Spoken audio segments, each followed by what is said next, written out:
Go is like a beautiful ocean, but deep down in the abyss lies something dark and powerful, something we try to avoid at all costs. Like a black hole, those on the outside can't truly know what's inside, and those who have entered, we can no longer hear them.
Flying knife Joseki was not born out of nowhere, rather it's a result of years and years of hard work by professionals, and they spent so much time to discover this amazing Joseki.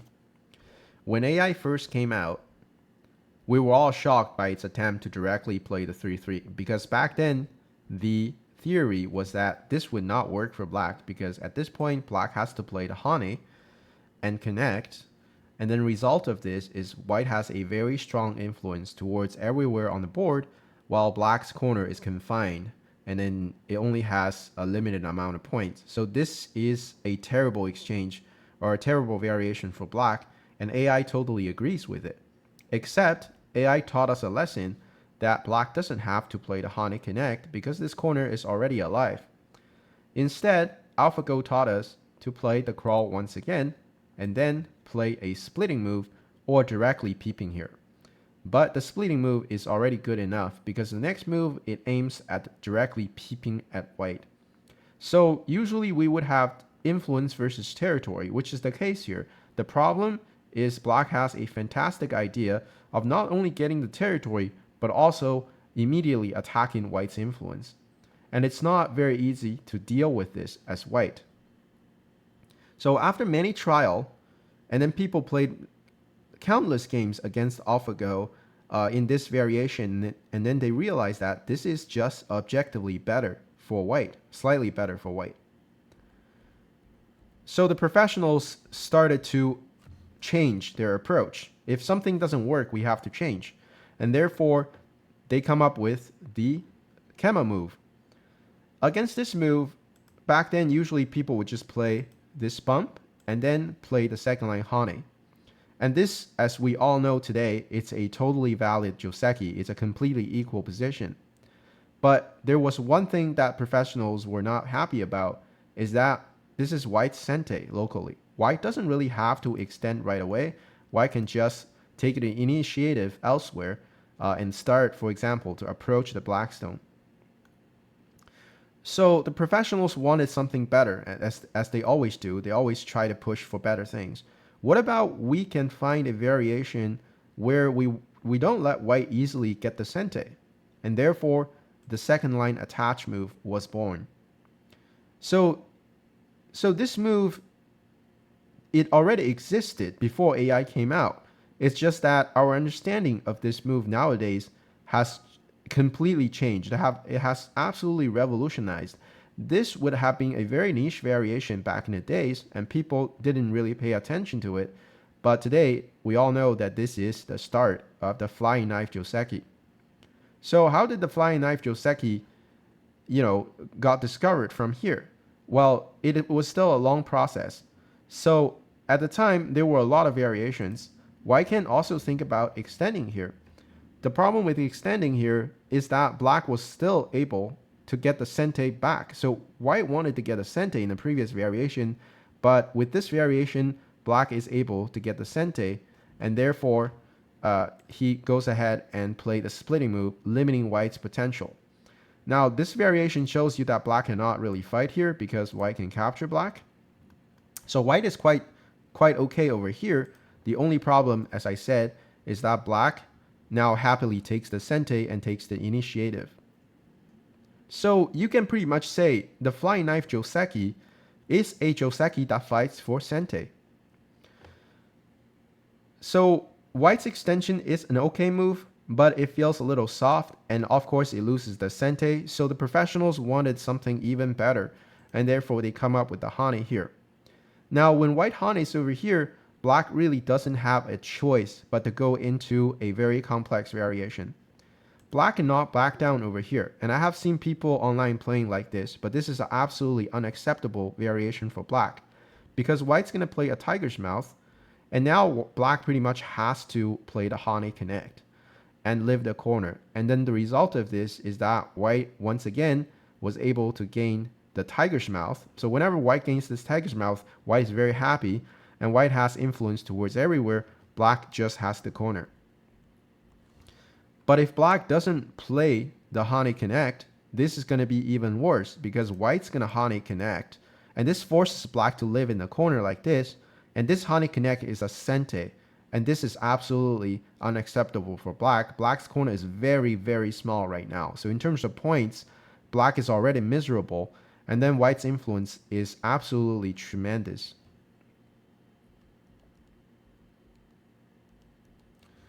So at this point, black pretty much has to bump into white.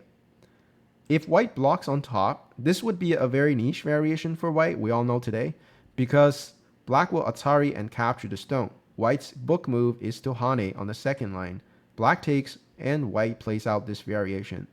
The result of this is better for black locally, because black was able to capture one stone from white. So this is a very beautiful Panuki. Black is very strong. This group is pretty much alive, especially with another very big endgame over here later on. So if white doesn't have a particular reason to play like this, white should not play like this, because this is locally inferior for white.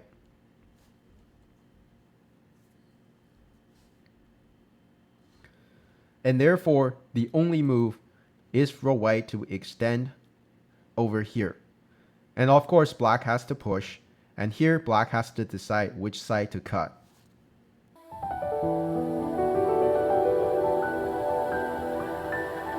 In the very early stage of AI, most people would have chosen the cut on the outside, and this has been a very popular variation for a very long time. And this is what AlphaGo was suggesting as well. And indeed, this is a valid variation with many complex branches. White extends, black hanes, white blocks, black connects. And white plays the tiger's mouth, obviously to fix the weakness on the left side. So here, black plays the Atari. It exchanges the Atari. Is a very important Atari to exchange, weakening the two stones over here. Black now plays the Kema, which is the loco Tsuji, to fight against white's group over here. So after this will become very complicated. There are many variations in this branch. And what happened was professionals have experimented it with for many, many years. And they reached a conclusion that this fight is slightly more difficult for black, right? For the player who chosen the outer cut. So at some point, and this is of course all guided by AlphaGo as well, because AlphaGo at the time was also learning, and it was also constantly improving. And as we learn more and more from AlphaGo, we realize that at this point, there's a another variation that would lead to a simpler variation for both sides where white can play like this as well. Black has the cut, and white plays an extra move to secure the capturing of the stone here. The result of this is once again territory versus influence, and black was able to gain a sente locally. Black keeps playing, and then later on what white can do is either to play simply like this, or white can choose to play on the third line. This is threatening to connect and drag the stone out. So if black doesn't pay attention, white can actually play out like this. And this would be a very big problem for black, because with the help of this stone, white is able to drag the second line stones out, and therefore this area might become white's territory, and it's very big. And black's corner is kind of in trouble. You kind of have to connect over here, or else I will capture, and this would be a sente for white.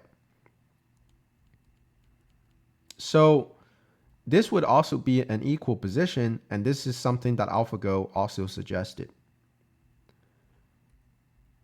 So this is after many years of trial. This is not even a short amount of time. But after a few years and after development of other AI software such as fine arts, professionals have discovered that in fact, in terms of absolute win rate, this inner cut is better for black, slightly better for black. So the thing is, if you cut on the outside, this is still a very valid variation for amateur level players, even for professional level players.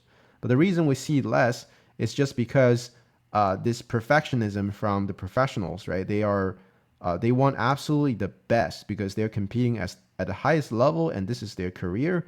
But for us, whether you cut inside or outside, and if you play properly, you don't fall into any traps, the results will be more or less the same in terms of win rates. So when black cuts inside, that's the start of the flying knife Joseki. I hope you're enjoying the video so far. If you'd like to go deeper into the flying knife Joseki, I've created a full course available exclusively to my Patreon members. I share regular premium content there, so if that sounds like your kind of thing, feel free to check it out. And if you're not into subscriptions, you can also get the course as a one-time purchase for just $5 on Patreon. Let's continue. So when black plays the inner cut, white's local Tsuji is the second line Kosumi. Black, of course, has to extend the stone out. White pushes on top. Black hanes.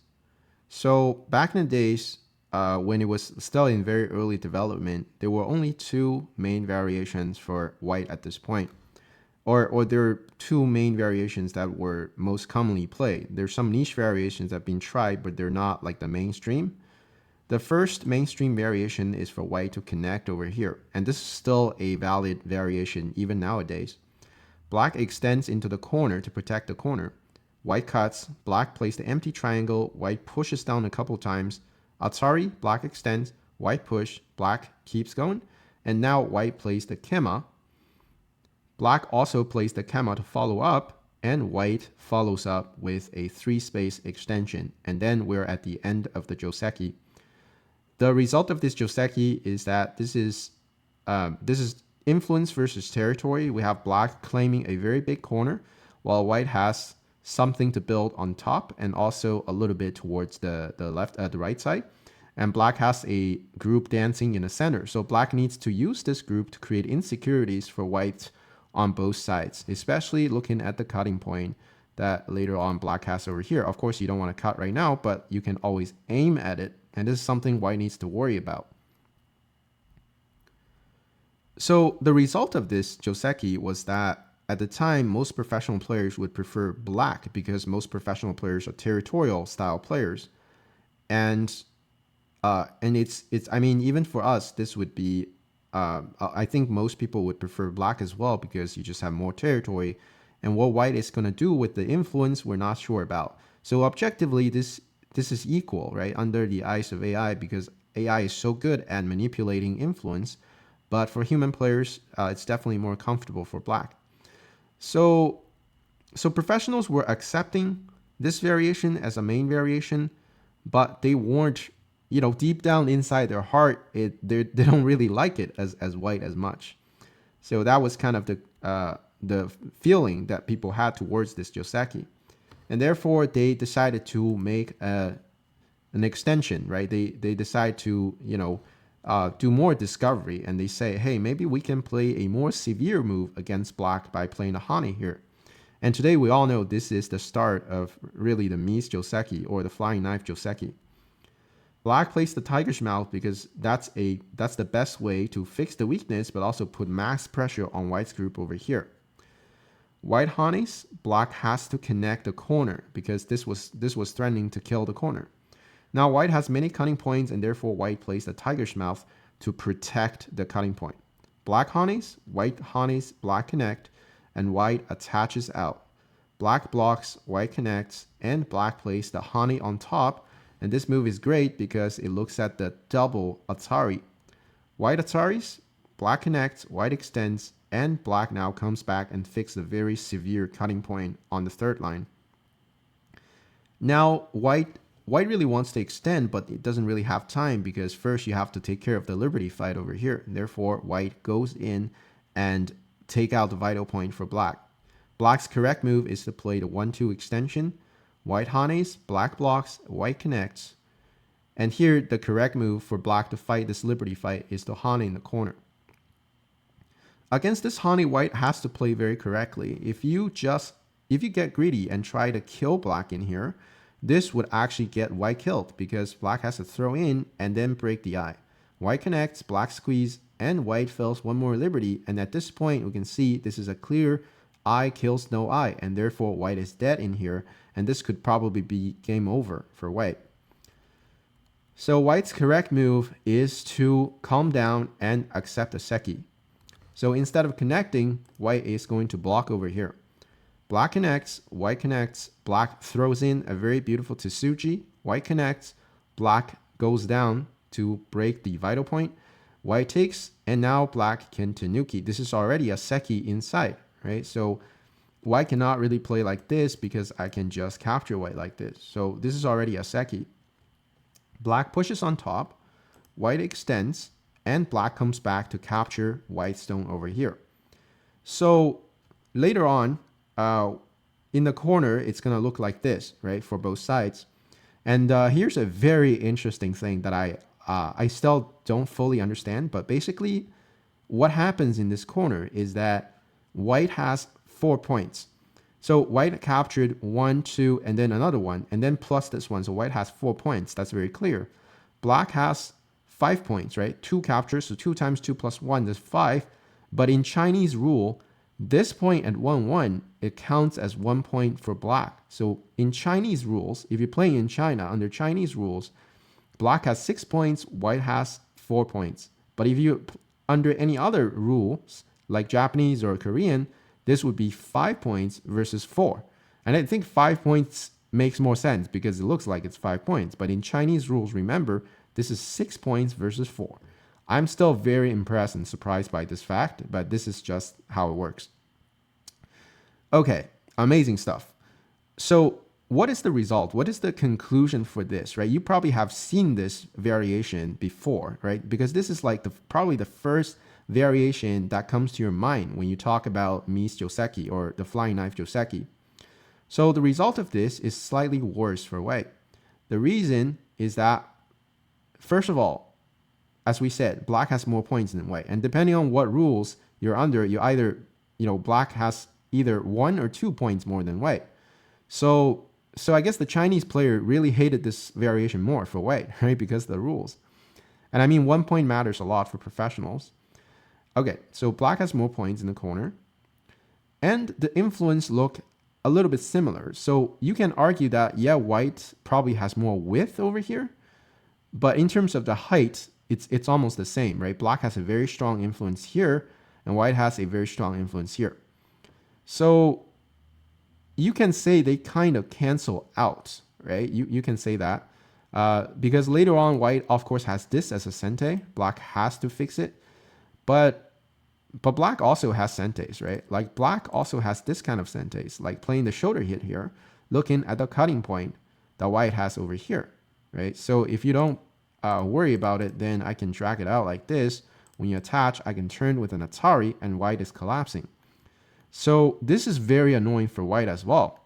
So both players have a very annoying peep move, right? White has very annoying peep here, and black has very annoying peep over here. So you can say they kind of cancel out. And then on the outside, black has 2 stones, white has only 1, but it's white's turn, so it's 2 versus 2 really, because black plays first. So you can say everything else cancel out, and black either has 1 or 2 points more than white, and that's the whole difference, right? That's why people think this is slightly worse for white, which I find really interesting. It's very rare that I can find a position where I can analyze in such a clear way. And I think after my own analysis, I'm pretty convinced that this is slightly worse for white. So at the time, this was not a popular variation. I mean, it's same as the previous variation I talked about, where professionals are saying, well, this is more or less equal, but deep down inside their hearts, they're like, not really. So very interesting stuff.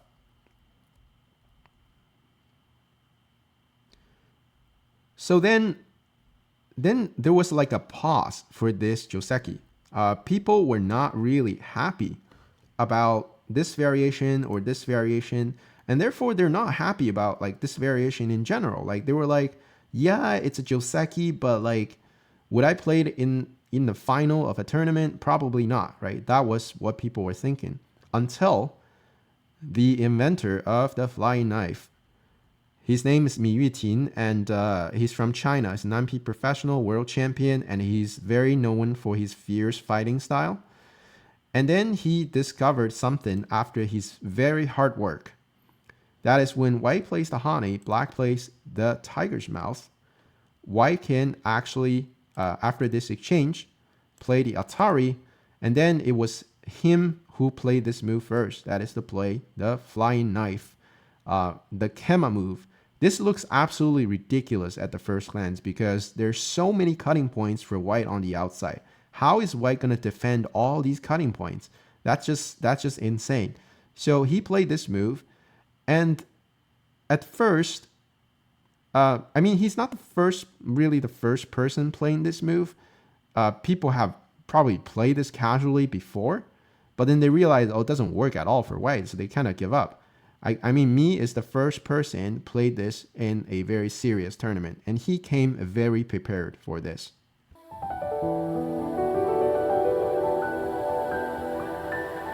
So in that game, locally, this is not the actual game, but I just want to talk about locally what happened with his opponent is that black cuts on the outside, white connects, and black now cuts on the third line. So his opponent played extremely well. All these are very nice moves. White extends to prevent black's getting out through here. And now black kicks. White has to go to the corner to protect the group. And here black played a Tsuji. So if you play anything else, this would lead to a collapse for black. For example, if you play like this doesn't really threaten the group over here. So here black is fine, but white can now play here and black is dead.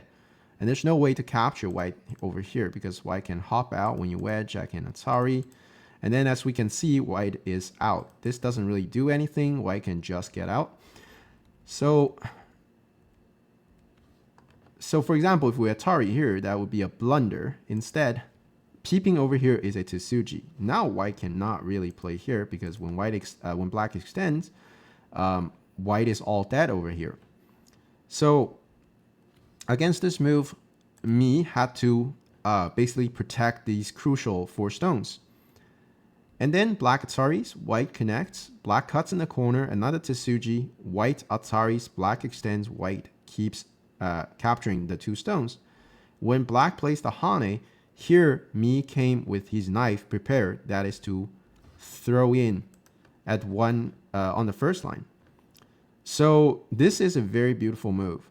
Now let's say you don't make this exchange, right? In the actual game, this exchange happened and it made a whole difference. If you don't, if you play the Kosumi on the second line, as I've kind of shown, when black Ataris, white takes, throw in, white takes again, black connects, white prevents the Atari, and then black plays, form the eye. White still plays the same variation, trying to gain the outside influence. And black, of course, has to run out the stone over here because the ladder is working for black. White extends, black turns, and we play out the same variation. We're going to see this variation again.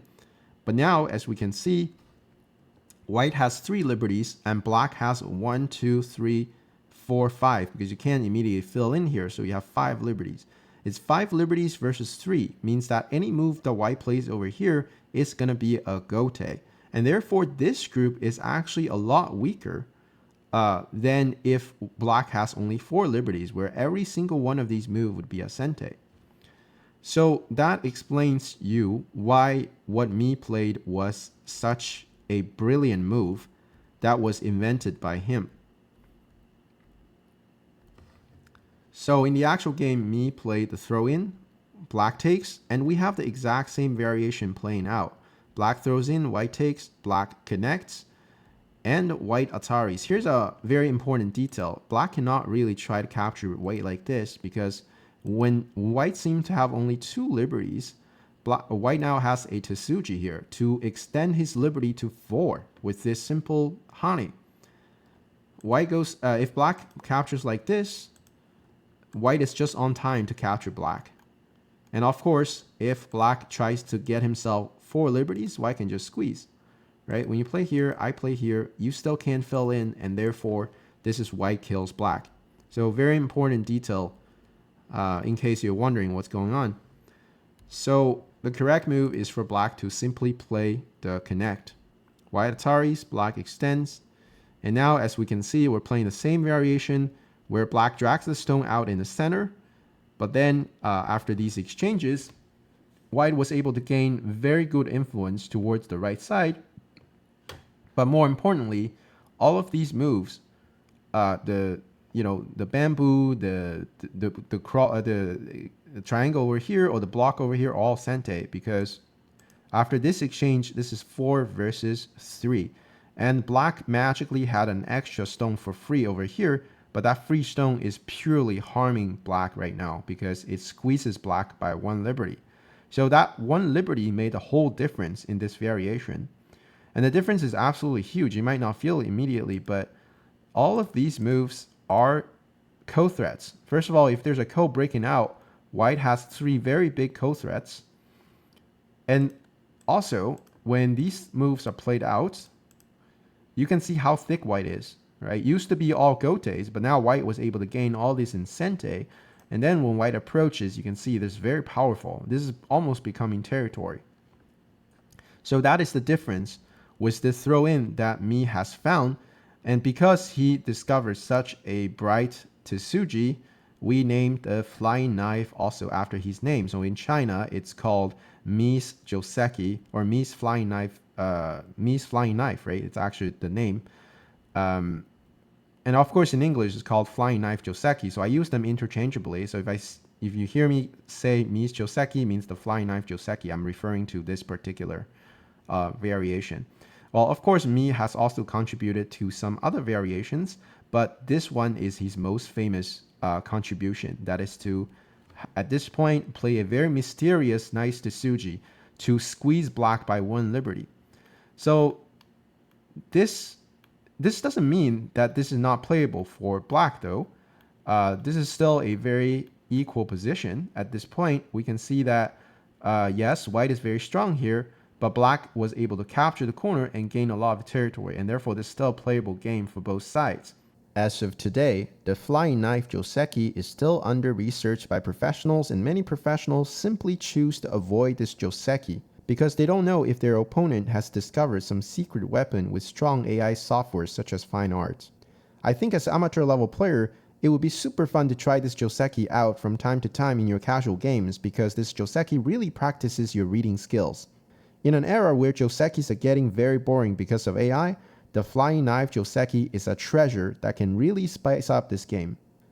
As always, thank you very much for tuning in. If you haven't subscribed to the channel yet, I am striving to create the most robust Go game channel in English on YouTube by providing the highest quality content possible. My content is always backed by research and professional commentaries. Subscribe now so you don't miss any future videos.